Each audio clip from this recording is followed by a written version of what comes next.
What's up, Detroit Lions fans? Big dub out here in Ford Field. Going to 3-1 now. On pride. Let's go, baby. Everyone's hyping the Bears. Nobody's talking about their real problem.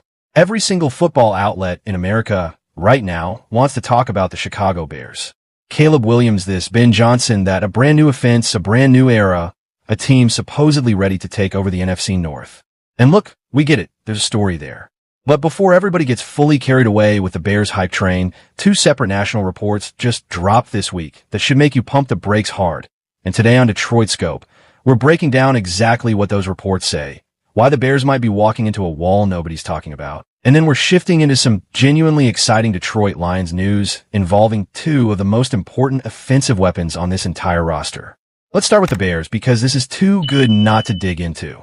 Two completely separate outlets, NFL.com and CBS Sports, both released breakdowns this week identifying the same exact issue for Chicago. And it's not the quarterback position, it's the defensive line, specifically the interior. Chicago brought in Grady Jarrett, who was genuinely excellent during his run with the Atlanta Falcons. But Jarrett is now 32 years old, and asking him to anchor an entire defensive interior at this stage of his career is a real gamble.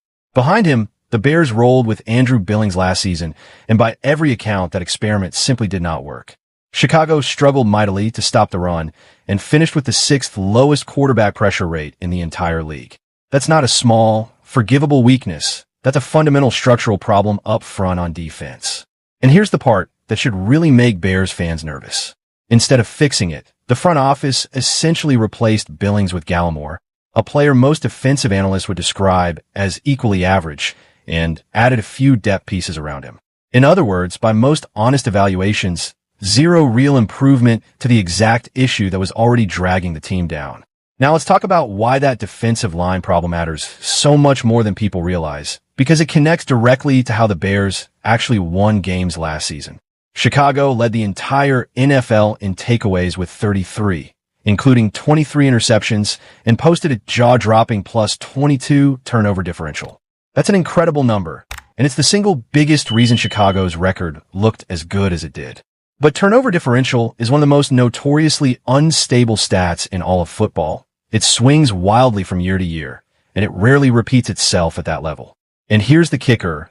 The player who was largely responsible for generating a huge chunk of those interceptions is no longer on the roster.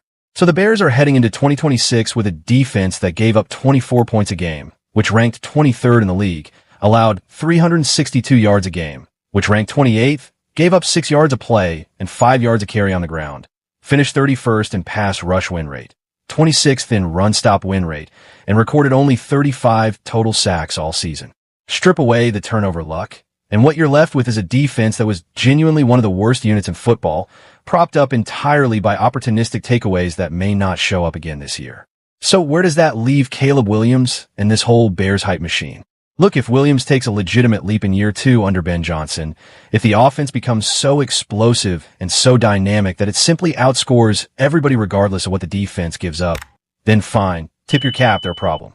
But that's an enormous burden to put on a quarterback who is walking into a fresh system, a new coaching staff, and an offensive line that just took its own hits too. Drew Dalman's abrupt retirement gutted the center position, and their starting left tackle is dealing with an injury, meaning Chicago is now replacing both interior anchors on the offensive line at the exact same time they're trying to fix a broken defensive front.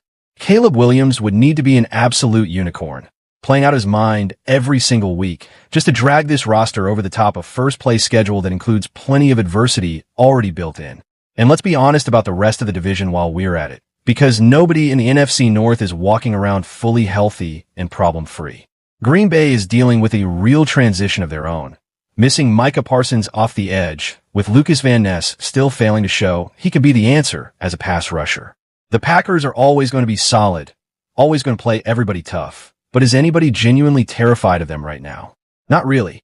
And then there's Minnesota, a team that somehow beat Detroit twice last season with a genuinely shaky quarterback situation, which tells you their roster has real talent. But it also means it's hard to fully trust them until we see stability under center. Now let's flip it around and talk about Detroit's own remaining question marks, because we're not here to pretend the Lions are perfect either. If you ask most people around this roster right now, the biggest lingering concern is the secondary, And that conversation starts with the surprising departure of Terrion Arnold. Losing a former first-round cornerback stings on paper, no doubt about it. But here's the counter-argument worth considering. If Arnold genuinely hadn't shown enough on tape to justify a bigger role, then losing him isn't really a loss in the traditional sense. It's more like losing a bet you were hoping would pay off eventually. The real, legitimate concerns in that secondary are about Brian Branch and Kirby Joseph staying healthy and productive, especially with Joseph continuing to work back from the knee injury that cost him a chunk of last season. Remember, since 2022, nobody in the entire NFL has more interceptions than Kirby Joseph. So getting him back to full strength is worth far more to this defense than almost anything else happening on the roster. Beyond Joseph and Branch, look at who Detroit actually brought in to round out that cornerback and safety group. Roger McCreary, Christian Izien, Chuck Clark, Rock Ya-Sin, and the name that matters most for the future, second-year corner Ennis Rakestraw. This is the year Rakestraw stops being a project and starts being the answer, or at least that's the hope. If he can take any real step forward, this secondary settles into being perfectly fine. If he can't, or if he simply doesn't see the field enough to prove it one way or another, that's where the real uncertainty creeps back in. But here's the thing worth remembering when you compare complaints across the division. Detroit's biggest question mark is developmental depth at cornerback behind two proven, difference-making safeties.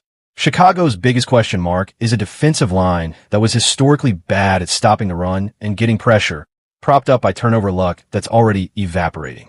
Green Bay's missing arguably the best pass rusher in football, and Minnesota is still figuring out who's actually playing quarterback. Take our problems over basically anybody else's in this division, any single day of the week. While we're doing a little division-wide comparison, here's a fun one for you involving a familiar face. Has anyone, for even a split second, genuinely missed T.J. Hockenson since he left Detroit? Because the numbers say the answer should be no. 3 years ago, Hockenson was a legitimate top-tier starting tight end. In the 2 seasons since, he's totaled a combined 893 yards and just 3 touchdowns. That's a stunning collapse in production for a player who was once considered one of the best at his position in football, and it's another one of those Brad Holmes decisions that quietly aged incredibly well, even though it barely gets talked about anymore, because it happened a while back. And speaking of tight ends, let's talk about the guy who actually replaced that production in Detroit, because Sam Laporta might be walking into the best season of his career in 2026. Go back to Laporta's rookie year for a second, because that was genuinely his best season statistically, and it happened for 2 very specific reasons. He played all 17 games, and he got into the end zone consistently. Last season threw a wrench into that formula. But here's a fascinating detail that a lot of people are overlooking. There are 3 stats that suggest 2025 may have actually been Laporta's best season of his career had he simply stayed on the field the entire year. He set career highs in yards per game, yards per target, and yards per route run. Those are efficiency numbers, meaning when Laporta was healthy and on the field, he was performing at an even higher level than his breakout rookie campaign. It just didn't show up in the box score because of missed time. Now add a new offensive coordinator Drew Petzing, who helped Trey McBride put together back-to-back 1,000-yard seasons with the Arizona Cardinals offense that, let's be honest, was not exactly loaded with talent around him. If Petzing can unlock that same kind of production with a genuinely dangerous supporting cast around Laporta, including Jahmyr Gibbs and the rest of this offense, we could be looking at a monster comeback season for Detroit's tight end. And finally, let's talk about the receiver who everybody in Allen Park cannot stop talking about heading into camp, Isaac TeSlaa. Multiple new reports have come out highlighting just how much of a freak athlete this kid is turning into heading into year 2. And the buzz isn't just fan optimism. It's coming directly from inside the building.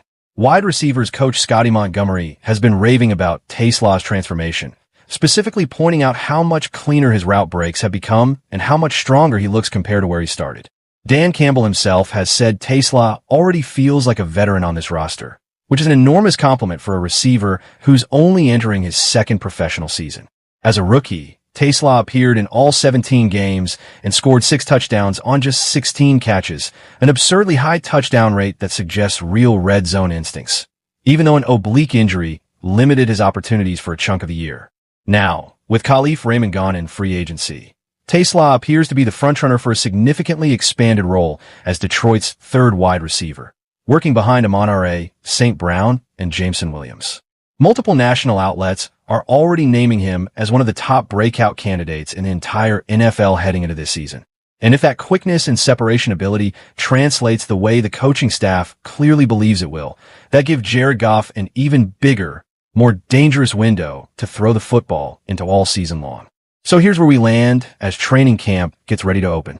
The rest of the football world wants to hand the NFC North over to the Chicago Bears before a single snap has been played, but the tape and the numbers tell a very different story about what's actually sitting underneath that hype.